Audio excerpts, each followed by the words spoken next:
You're listening to the Archaeology Podcast Network. You're listening to the Archaeology Show. TAS goes behind the headlines to bring you the real stories about archaeology and the history around us. Welcome to the podcast.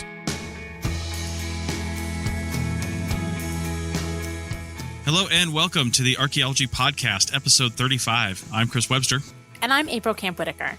On today's show, we will look at the archaeology of the night with Nancy Gonlin and April Nowell. Let's dig a little deeper.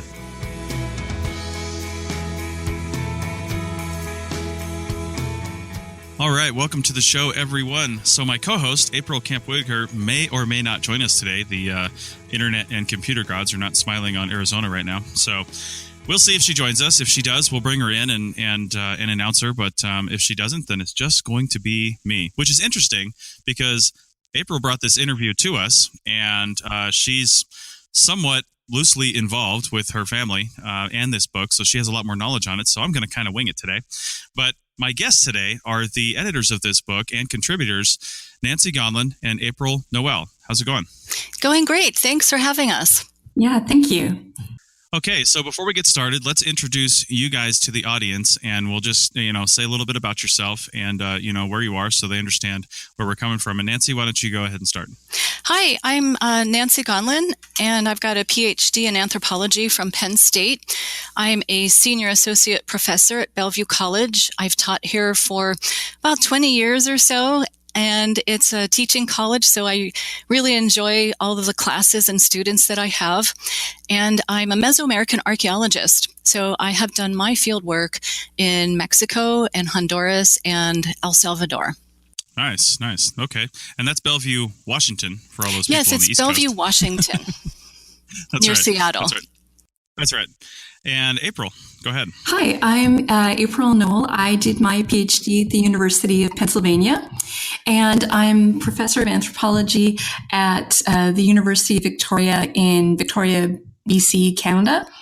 And I am a Paleolithic archaeologist, so I specialize in the archaeology of our human ancestors.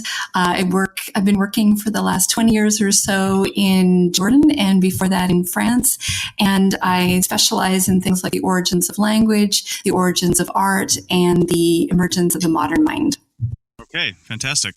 So the book that we're going to talk about, and then the concepts within the book that we're going to talk about, is called Archaeology of the Night, Life After Dark in the Ancient World, and it's by University Press of Colorado.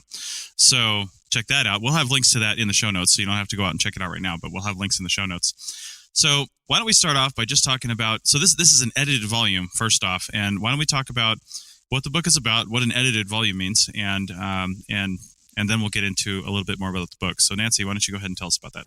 Sure. What the book is about is how ancient people lived at night and how they navigated the dark, which is very different from what we do today. We have so much lighting, and that drowns out a lot of the stars. And the night sky was extremely important to people in the past and still to many people today. And what an edited volume means is that April and I are responsible for the content in terms of the quality and the chapters that we chose, and we do the editing of each chapter, but we did not write each of the chapters because we are not experts in some of the areas that we wanted to portray in this book. So, for example, we really wanted to have an expert on the Southwest.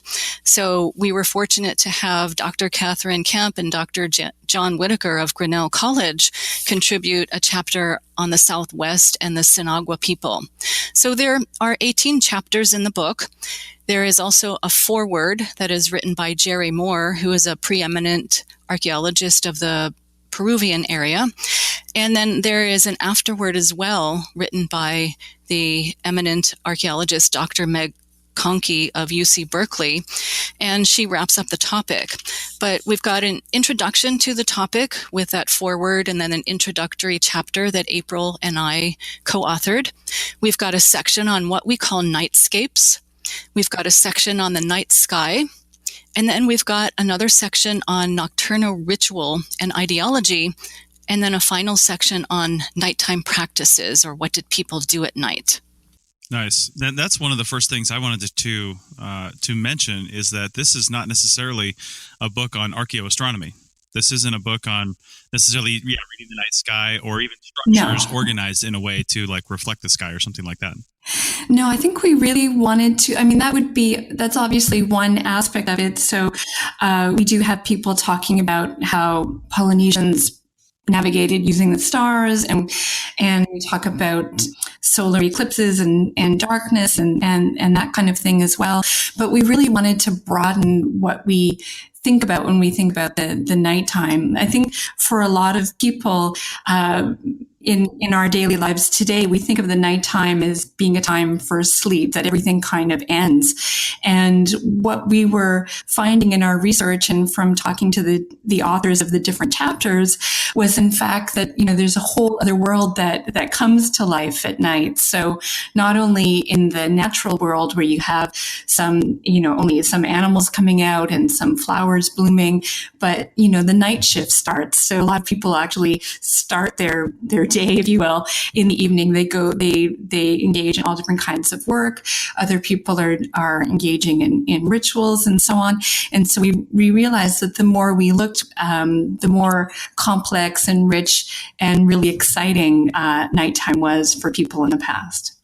Especially for those ancient Romans. They were partiers at night. If you read Glenn Story's chapter on ancient Rome, you will get a lot of information. And modern humans today are not the first ones to be night owls and party through the night. This goes way back thousands of years.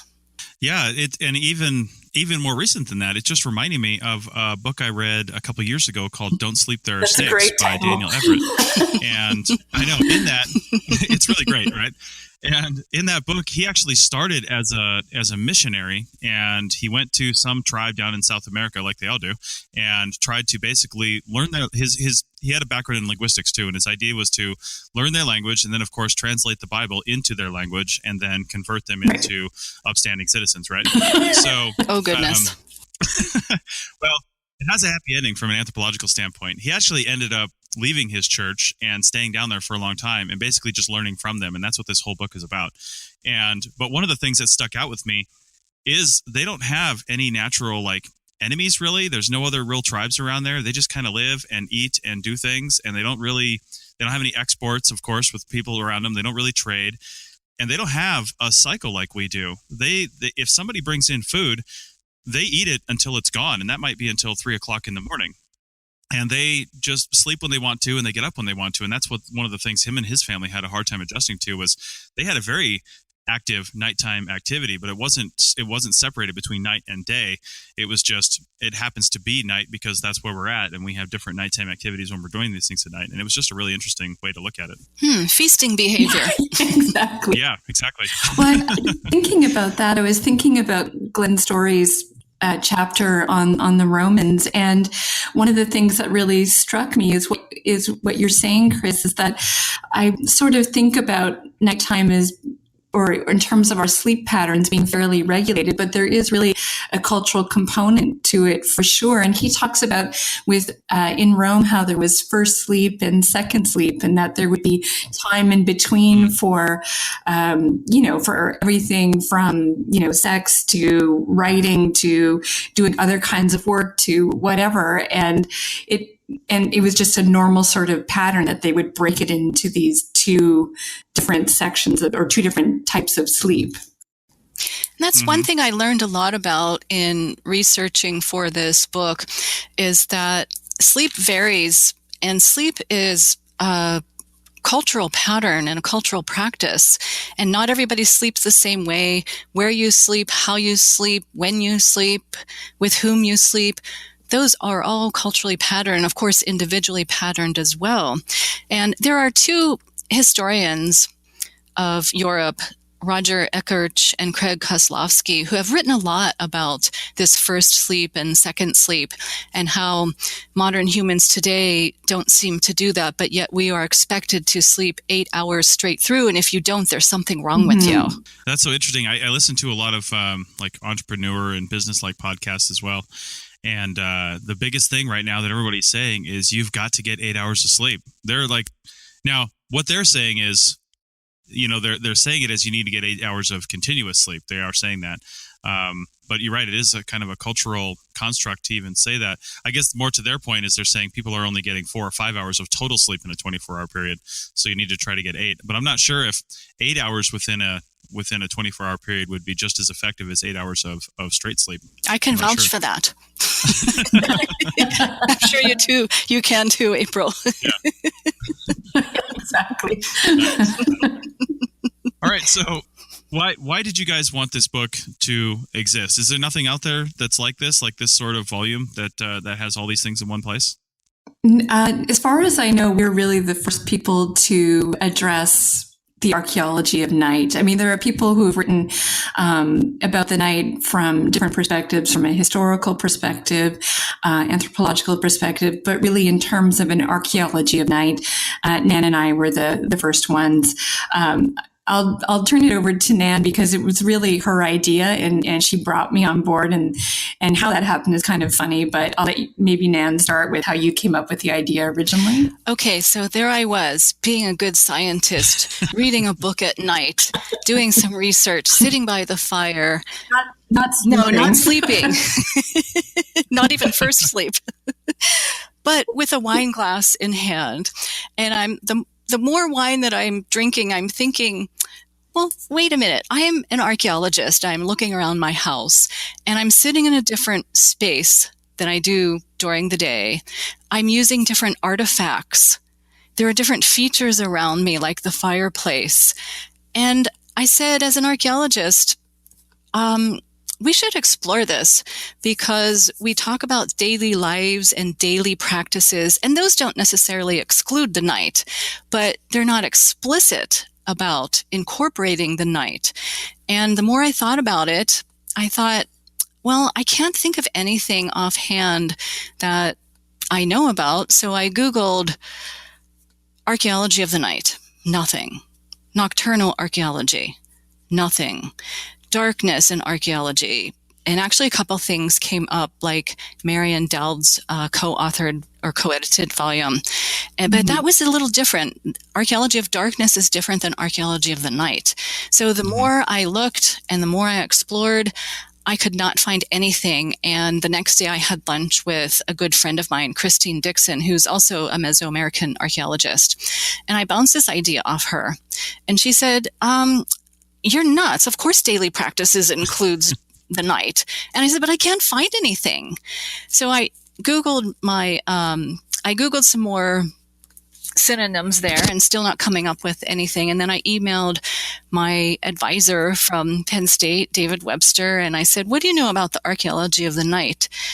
And he said, nothing. It doesn't exist. Nobody researches that or something like that, but meaning that he had not heard of this at all ever. So in comes April.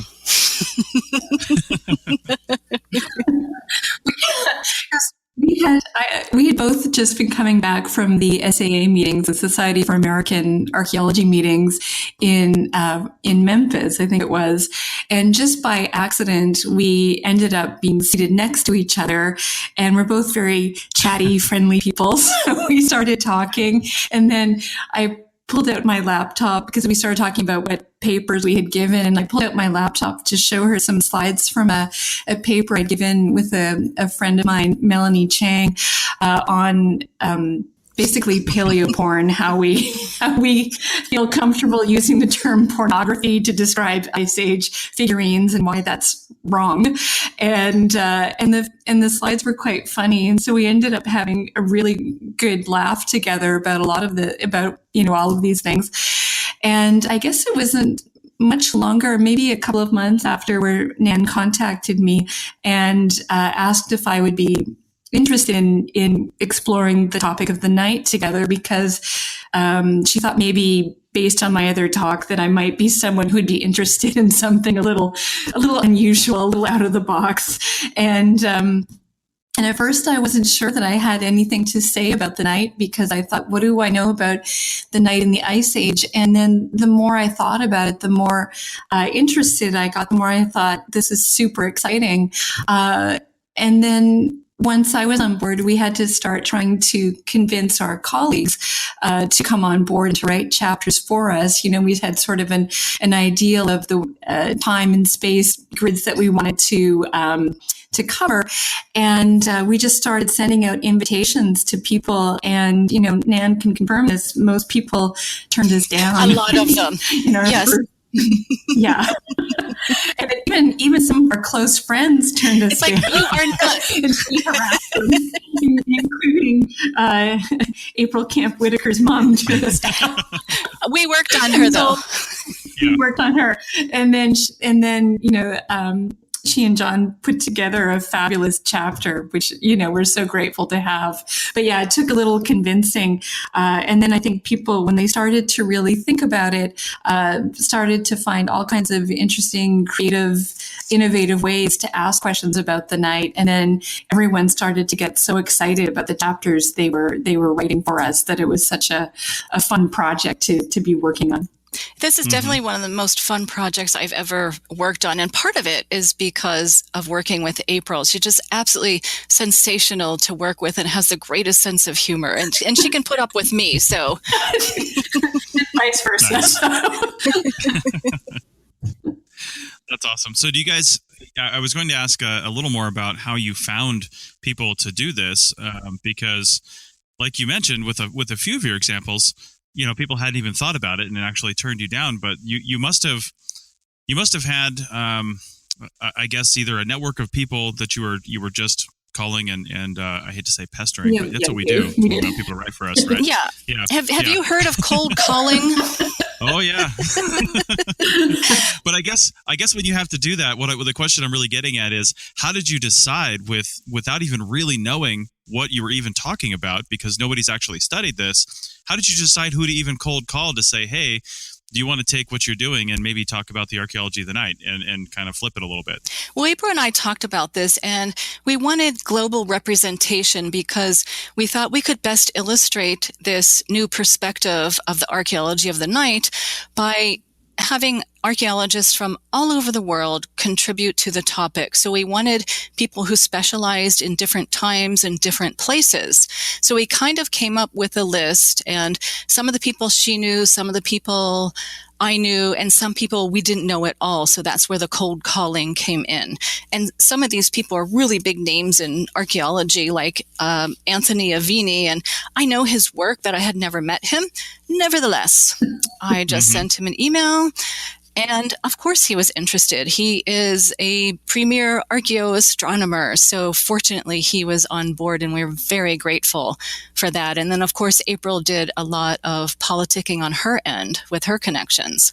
Yeah, a number of the people who are in the chapter, people in the book, are people that either I went to grad school with, or I've done other projects with, or in the case of Erin McGuire, someone I work with, she wrote a chapter on her experimental work with Viking lamps, and in fact now she's going to be having, because this is a real interest of hers, the experimental archaeology aspect, she's going to do a whole course on experimental archaeology, sort of, building on some of the stuff that she did for this chapter. So, yeah, so we just kind of put people together that way. And we also, we went to people that we thought were sort of very interested in archaeological theory as well. And we didn't, as I say, always get people on board who I thought might be up for the challenge, but in the end, we ended up with such a great list of authors. And some people have said to me, oh, well, why don't you have someone from, this region or that time? And all I can say is that we tried. We did send out one. Then, yeah. We really tried. Yes. We spent months trying to get people on board and convince them, and like, well, what are you talking about? It's like, well, we're not sure what we're talking about yet. But we had to develop this perspective, and then we had to convince other people to be on board with it. And that was one of the biggest challenges. But now that the book has come out, so many of our authors have emailed us and said, oh my gosh, this is fantastic. Thank you for making me part of this groundbreaking work. And people want to, I think now people are also talking to us about how they can rethink their work a little bit, the work that they're doing in light of this. So that's great. And we have a lot more questions for you guys, but I think as we go to break here, we'll just leave everybody with one thought. I think we should just turn this into a podcast, and it's going to be called Archaeology After Dark. But I don't know. With wine. With wine. Yes. All right, back in a second. This network is supported by our listeners. You can become a supporting member by going to arcpodnet.com/members and signing up. As a supporting member, you have access to high-quality downloads of each show and a discount at our online store, and access to show hosts on a members-only Slack team. For professional members, we'll have training shows and other special content offered throughout the year. Once again, go to arcpodnet.com/members to support the network and get some great extras and swag in the process. That's arcpodnet.com/members. Okay, we are back on the Archaeology Show, episode 35, and we have had some technical difficulties when you've got people in 3 different states and 2 countries trying to talk on a single system. Then things happen. But we have regained control over the system, and we have April Camp Whitaker on the line. So, April, thanks for joining in at least the second segment of the podcast. Oh, I was sad I wasn't here for the first. But she did hear a lot of it as she was working through her technical difficulties, so that's good. We just couldn't hear her, so that was kind of a weird thing. But so I'm going to just continue on here, and I had a question that I wanted to get out early on in this segment before we kind of diverge away from this topic, when we kind of glossed over and sort of touched on sleep and sleep cycles and things like that in the first segment. So I wanted to ask, what in general do we think sleep cycles are tied to? Because when I imagine it, it's more tied to things that you can only do during the day, let's say, that determine that you're going to sleep at night, like agriculture and, tending to animals and things like that would be daytime things. So if you're doing that all day, then you're probably by default going to sleep all night. So what do we think about that as an idea? maybe I'll just jump in, Nan, and I think that's true. I think in a lot of ways we think about agriculture as being something tied to the day, in that people get up with the crack of dawn to feed animals or do other tasks as they need to. But what we learned, or what was a surprise to me, was actually some people do agriculture at night. And one of the chapters that we have by one of our authors, Smitty Nathan, and her chapter was called Midnight at the Oasis, Past and Present Agricultural Activities in Oman.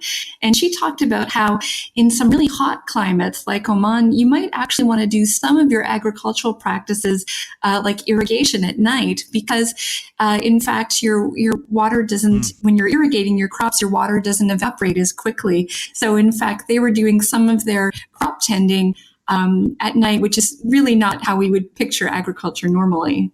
It's just, like I mentioned that book, and then we'll link to that other book in the show notes too, that Daniel Everett book with those that tribe that really didn't have agriculture or anything like that. So their entire lifestyle was not based on day or night. They just had, whatever it happened to be, whatever they were doing. So that was interesting.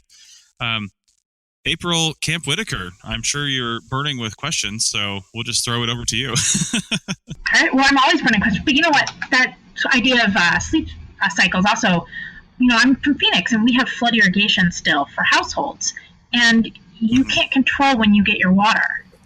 And so you're up in the middle of the night sometimes, irrigating your yard, your crops, and interacting with neighbors really differently when you see them at 3 a.m. in their pajamas than you would when you see them at 5 p.m. coming home from work. And so there is this idea that the nighttime and these different social bonds that are created even through common acts like agriculture or so that was really interesting to think about. But yeah.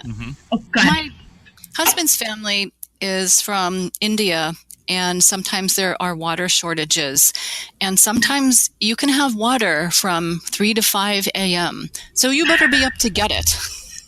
Yeah. The night changes and it becomes your daytime for those activities that normally you don't have control over.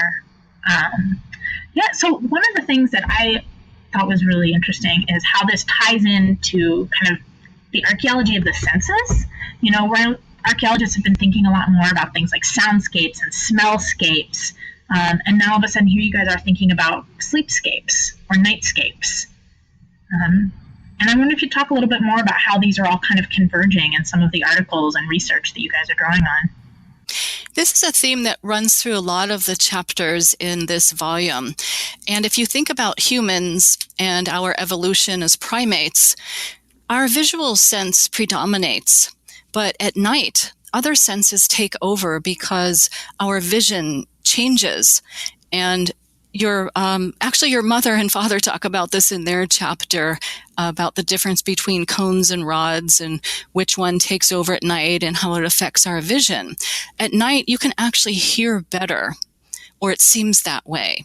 So in terms of investigating other senses, in archaeology, we have for a very long time privileged our vision, but now we are switching to other kinds of senses. Huh, that's really interesting. So, I mean, obviously, just thinking too about night and this idea that sound moves differently, how, as listeners, since, I always forget and I always try to say readers, but as listeners, how does this potentially impact their experiences or our experiences of archaeological sites even now? If we go out to, a famous archaeological site during the day, and go out again in the evening or at night, what kinds of things might change and how might we still be experiencing kind of these fluctuating nightscapes and experiences? I think that's a really good question, because I think that's part of why we have a bias towards the day as archaeologists, when we're doing our research, because we tend to visit our site and other people's sites during the day. And yet I'm thinking about when I work in Jordan, I sometimes go to the site of Petra, especially if I have friends visiting. And on occasion, we'll do a visit of Petra, it's called Petra by Night. And you walk from the gates at Petra, all the way through the site, and they've lined little candles along the walkways, and then you get to the souk area, and they give you tea, and there's music, and so on. And I'm always struck by that, about how different the site feels, because the air is cooler. There's still people talking, but it's much, much quieter. People have sort of a sense of reverence about the place. Like I don't know how to say it other than there's a bit more of a sense of the sacred a little bit as people are walking through this space and looking at this incredible architecture that's been hewn out of the rock, and the candles that they have placed all along these walkways changes the colors. And as you were saying before, you interact with people differently at night than you would during the day. And so for me, I think it would be incredible I'm sure there are other examples where you can visit sites at night. I know that. But it might be something that if we as archaeologists and also the general public could do more often, I think it would really change our understanding of how people use this space.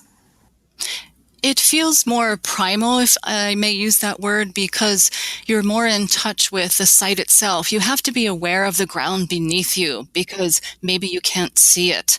So you get a very different feeling, as April was saying, and I agree with you that there's a certain reverence there that doesn't exist during the day.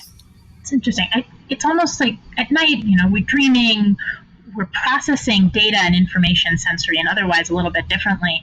And at night, when I've been out at archaeological sites at night, it's almost like your imagination can take over a little bit more. And good way of putting it. Yeah, we're able to visualize that past and kind of reconstruct the buildings in our mind, maybe because we can't see them as much clearly with our eyes. That makes sense. Because you can more clearly see, if I may say that, what people might have been doing or how it would have felt to live in that particular community. And instead of an archaeological site, it becomes a house or a temple. I think that's always one of the challenges of archaeology is, we're not left with a complete thing. We're left with this fragmentary record and little pieces and clips. And so being able to reconstruct what's really there. So thinking even about the night, how do you handle that? How do you in your writing eliminate some of the modern impacts? How much would, the Acropolis have shadowed out or cast light? How bright would the past have been? How noisy? How do you recreate those when now we're visiting empty and abandoned spaces? Well, one thing that I thought of in my own work, thinking about the Upper Paleolithic, so the Ice Age, I was in my imagination, whenever I think about people sitting, early hominins sitting around campfires and so on, in my head I have this vision of a sky full of sparkling stars, glittering stars, that kind of thing. And the more I started to do research and to talk to a colleague of mine, Carlos Cordova, who is a geoarchaeologist, and to ask him questions about the night, I realized that especially during certain parts of the Ice Age, it would have been so arid that there would have been so much, the environment would have been something called that we call a mammoth steppe, which is, there's no real analogs today for this. And it was such an arid time, and there was so much dust in the air and so on, that the skies, even at night, would have been a lot hazier than we normally think of. And I had to really change the picture I had in my head of what it would be like to be sitting around this campfire at night and looking up. So yeah, there's all kinds of things that it starts to make you think about when you have to think about recreating the night. And for me, that was one of the things. That also occurred to me, and my specialty is the classic Maya. And during certain times of the year, fields would be cleared for planting by slash and burn. So during that time period, the air would be full of smoke, and it would not be very likely that you would be able to see the stars or the Milky Way like you had previously. And then, of course, in tropical areas, you have the rainy season. Mm-hmm. And with a cloud cover, it would be also difficult during certain time periods as well. So it's not a monolithic thing. We should not picture this idealistic, the past was all dark and what are we doing to it today? Although, of course, we are doing a lot to eliminate the dark. That's a whole different subject. But we can think of it differently with the different nighttime practices and also daytime practices that affected the night. That's really interesting to think about, because, when you visit, like the site I work at in southeastern Colorado, when we visit it today, there's no one there. And so when you hang out and you watch the stars, it's really easy to automatically recreate sort of this scene, but with buildings or maybe people, but to sort of forget all the noise and chaos and light that happens even at night. When you have thousands of people living in a 1 mile space, you hear people breathing, you hear people snoring and getting up in the night and moving around, and all of those subtle nighttime activities that are really easy to erase from the record because we don't necessarily see them. And dogs barking, and insects buzzing, all of those kinds of things. Yeah, that's just really hard to recreate. At the same time, though, we have the same sorts of challenges for the daytime, but we don't really see them as obstacles, or we don't worry about them as much. But, so I think for a lot of our colleagues, recreating the night was difficult. We don't dig up night, and I'm saying that in quotes, but we don't dig up day either. We're still making inferences, whether we're aware of them or not, and yet they're not any more difficult than doing it for the nighttime, really. But we just have to sort of switch our way of thinking about it. So how much did working on this volume about the night change how you think about day and the archaeology of the daytime? It changed it drastically for me because I didn't realize all of these a priori assumptions that I have about the day. I don't have to prove that something was used during the day. Why should I have to prove that it was used during the night? Well, I had to in this case because this was a new perspective and people are saying, well, where's the evidence? But they never said that for the day. Sure. Is it possible that they weren't Well, I guess when we see like recreations and sketches and things like that, things are often presented, in the day because we like to be able to see them in these sorts of circumstances. But is it possible that there wasn't a day and a night in the interpretation until you brought up the question of the night? You know what I mean? Like people weren't even thinking specifically necessarily. I'm trying to think of the archaeology I've done here in this country, and especially here in the Great Basin in the last few years. Am I even thinking of day and night when I see stuff, or is it maybe just a bias in my head and I'm just assuming that?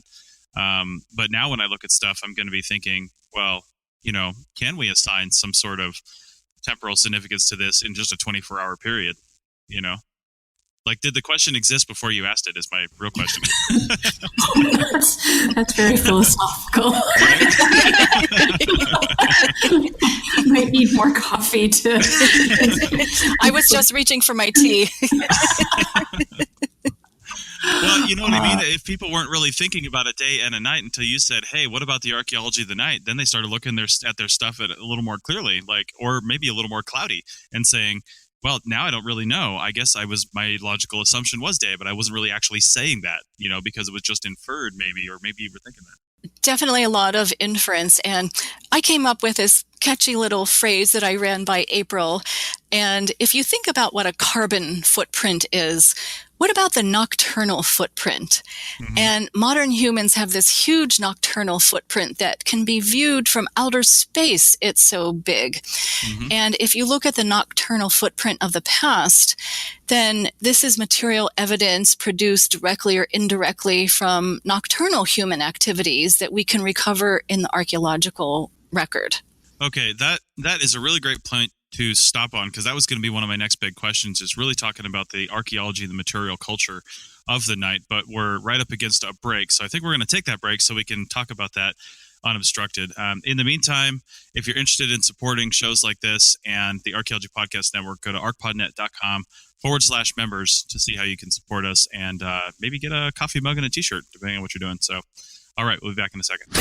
The Archaeology Podcast Network has partnered with TeePublic to bring you some awesome gear that looks good, promotes archaeology, and puts a few pennies in our pockets so you can get free podcasts. Check out our designs at arcpodnet.com/shop. That's arcpodnet.com/shop. Okay, we're back for our final segment on the Archaeology Show, episode 35. And we're still talking to April Nowell and Nancy Gonlin about Archaeology of the Night, their latest volume that they've put out. So one of the things you guys started to talk about right at the end was the actual archaeology of the night. We've kind of been leading up to it, but what I want to know as a field archaeologist, somebody who, looks for material culture, looks for actual things that were altered or created or affected by humans in some way or another, what are some of the things that either you in your own research or the people that wrote in your chapters, what are some of the things they're starting to recognize as archaeological either features or artifacts or some other material culture that you can actually tie to the night? Right now, if you were to look around you, I would say, hey, I see a flashlight and a lamp, and light emitting things are clearly tied to darkness, but not necessarily the night. I'm in a room that would be pitch dark right now if I didn't have lights on, but that doesn't mean it's nighttime. It's broad daylight out. So what are some things you guys can point to, or your authors can point to, that are really archaeology of the night? Well, one of those does have to do with illumination. And there's something called the anthropology of luminosity, and how different lighting affects us, and how different lighting is used for different kinds of tasks, and different lighting is used at different times of the day for different moods. And we can find archaeological evidence of different kinds of lighting practices. There's a chapter, for example, on ancient Egypt by Megan Strong, and she talks about artificial light in the New Kingdom and how that was a transformative aspect. And then I have a chapter coming out in my next book on illumination among the classic Maya, and what kind of evidence do we have? Torches are portrayed on ceramic vessels that show rituals or other kinds of political gatherings that took place at night. You have hearths, which are a very obvious source of light, and hearths are features unlike the torches, which are mobile, so to speak. And I know April has done a lot of research on the hearths and the Paleolithic. Yeah, I mean, that was so in the Paleolithic, we have three main sources of light. So we have torches, which are evidenced through torch wipes and other sorts of things. And then we have three different kinds of stone lamps in the Upper Paleolithic. And again, those were probably for navigating through dark caves and so on. But again, it's another source of light. And then, of course, the campfire. And we assume that while people may have been using it for cooking at different times of day and heat treating their flints and so on, it probably was a gathering place for people at night. And one of the articles that really inspired both Nan and myself in this work was some work by Polly Wiesner looking at the difference between day talk and night talk in a number of different contemporary hunter-gatherer groups, and looking at the difference, between what people were doing during the day, which is things like more gossiping and economic stuff and so on. And at night, they had things that seemed to bring people together, more songs and stories and that kind of thing. So by inference, with all the caveats that involves, I started to use that idea a little bit for my understanding of night in the past. But in addition to the examples of lighting and so on, that again, as you say, are maybe used, not only just for nighttime, but darkness more generally, but certainly do speak to what people would have used at night.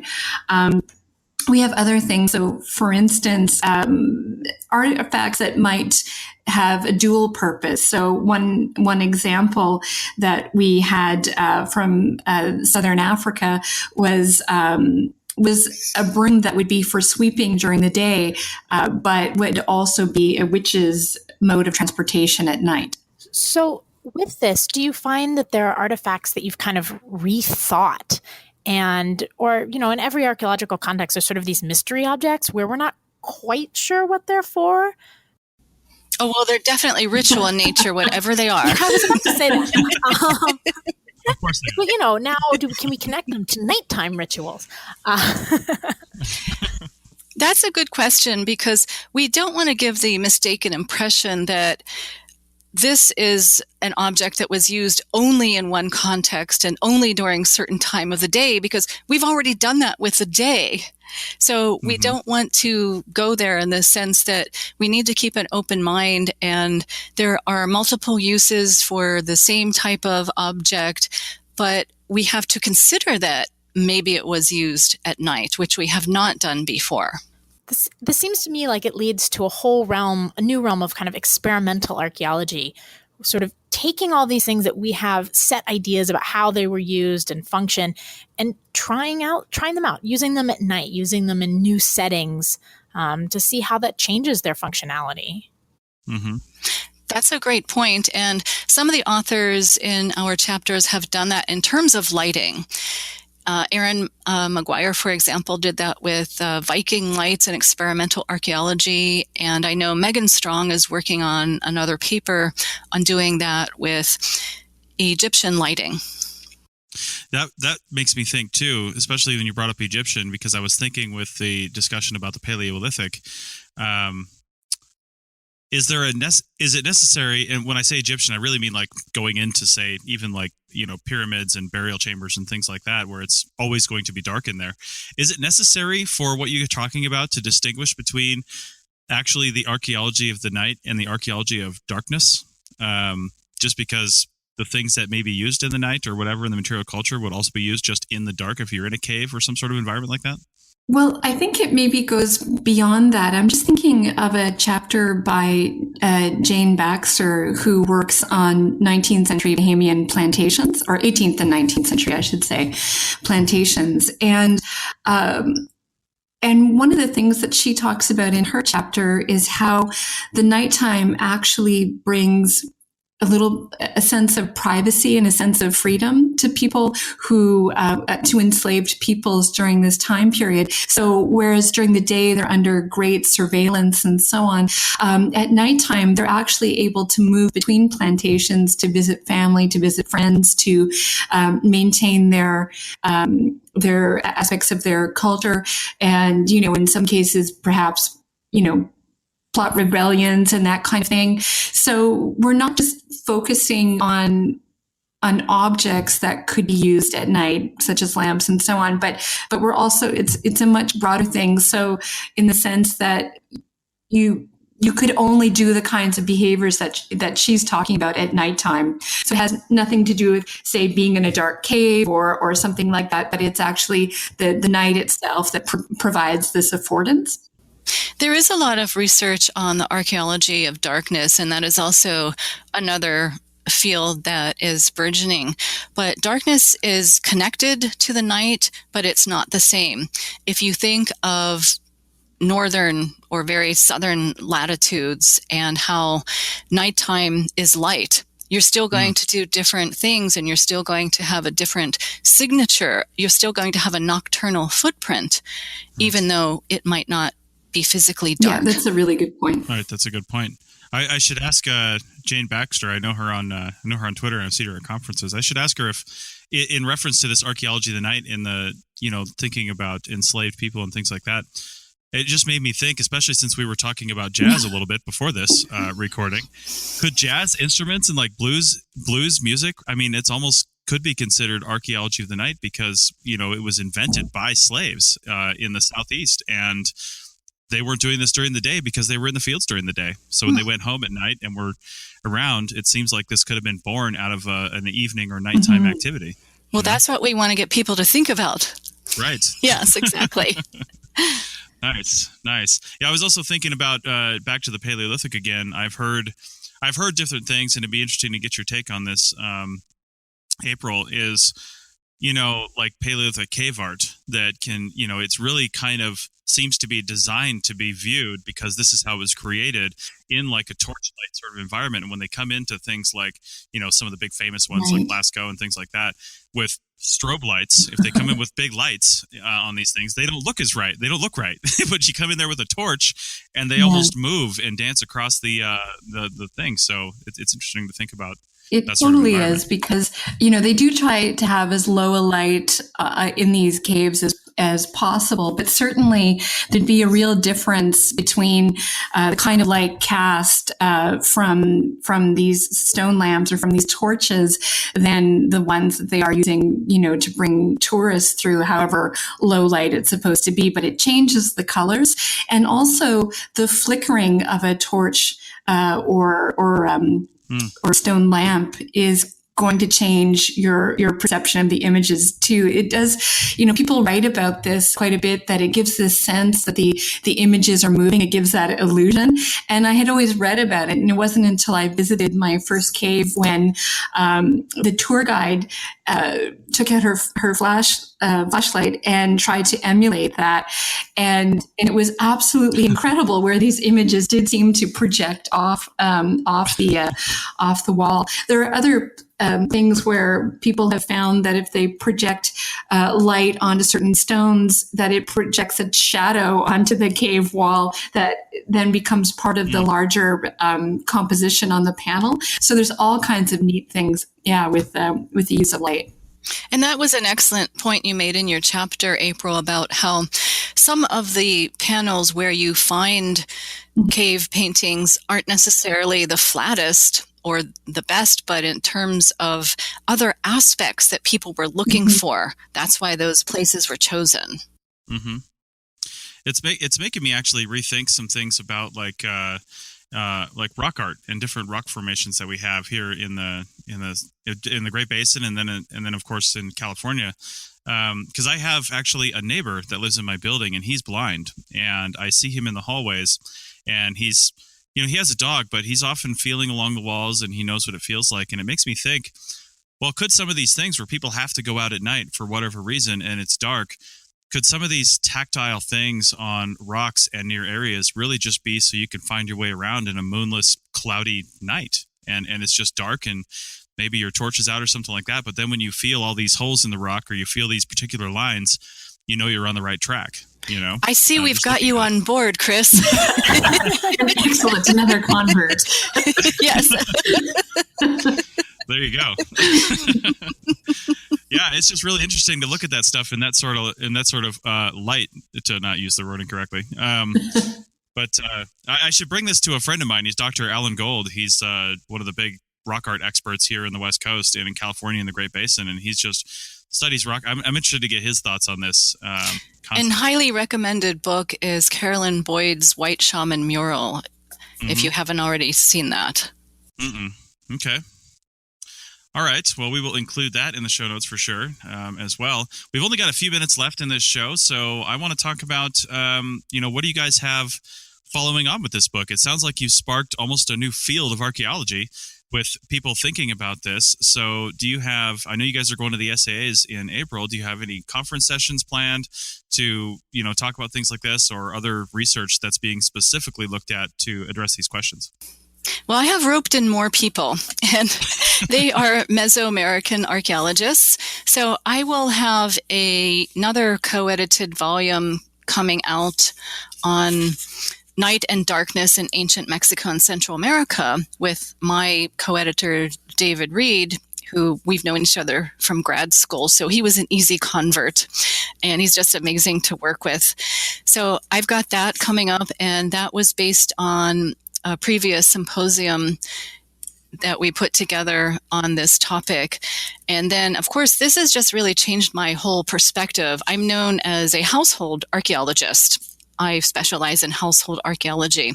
Well, my bent on this now is nighttime household archaeology. Yeah.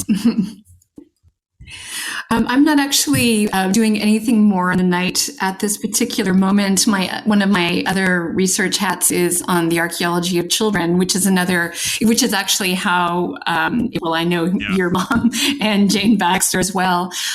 So my session that I'm participating in at the SAAs will be on the archaeology of children. But I'm also working on a volume right now with Ian Davidson on how you identify scenes in rock art. What makes a scene? Can one figure be a scene, or do you have to have interactions and so on? And again, we're bringing people from all over the world in all different time periods to address this question. And hopefully that'll be out sometime in the summer. Okay. April, do you know Jeff Cunner?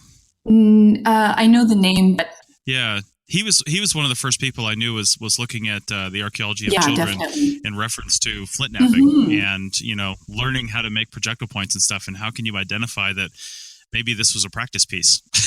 Like apprenticeship, skill, all those kinds of things, especially with lithics, but also with pottery, is a huge area. So yeah, we haven't met, but I definitely know the work. Yeah, excellent. Well, ladies, this has been fantastic. Is there anything you wanted to mention about this book that we just didn't ask you that you want to get out on the podcast? I think you should go buy it. Fantastic. On Amazon. Or as we had another author on one time that said, "Go buy it, burn it, and then buy another copy." Only if you do that at night. That's right. But then they should probably write to you about how the illumination of the book changed their experiences of the night. That's true. And measure those lumens. Exactly. That's right.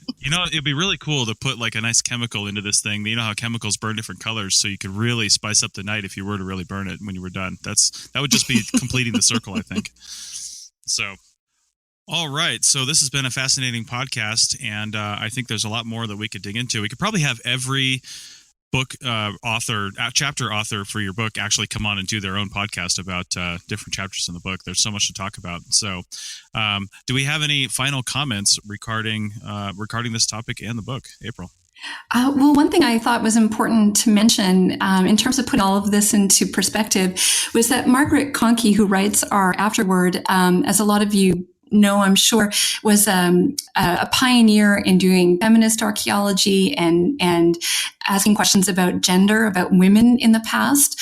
And she writes in her afterword that basically what Nan and I have done with this volume is the same kind of thing, that we brought in a whole half of the past that people never thought about. So in the way that people made assumptions about the artifacts speaking to men's experiences, and that didn't give us a true, rich understanding of the past, the same way making default assumptions about artifacts speaking only to the day really limits our understanding of people's behaviors. Nice. Excellent. Okay. And I've talked to actually Meg Conkey about some of this stuff when I was over in San Francisco for a little bit. So it's a fascinating topic. Thank you both so much. We really appreciate being on your show. Yeah, it was so much fun. Yeah, well, it was fabulous having you guys, and we look forward to seeing what you guys come out with next. Thank you. So do I. Thank you.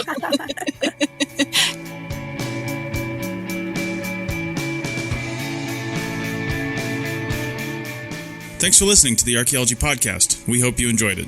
You can provide feedback using the contact button on the right side of the website at www.archaeologypodcastnetwork.com/archaeology. Or you can email Chris at archaeologypodcastnetwork.com.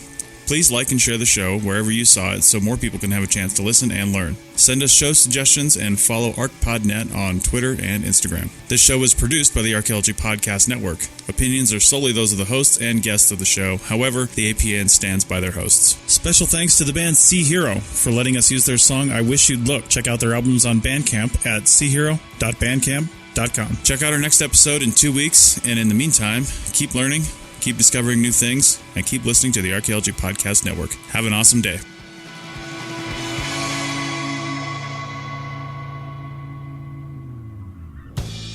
This show is produced and recorded by the Archaeology Podcast Network, Chris Webster and Tristan Boyle, in Reno, Nevada, at the Reno Collective. This has been a presentation of the Archaeology Podcast Network. Visit us on the web for show notes and other podcasts at www.archpodnet.com. Contact us at chris@archaeologypodcastnetwork.com. Thanks again for listening to this episode and for supporting the Archaeology Podcast Network. If you want these shows to keep going, consider becoming a member for just $7.99 a month.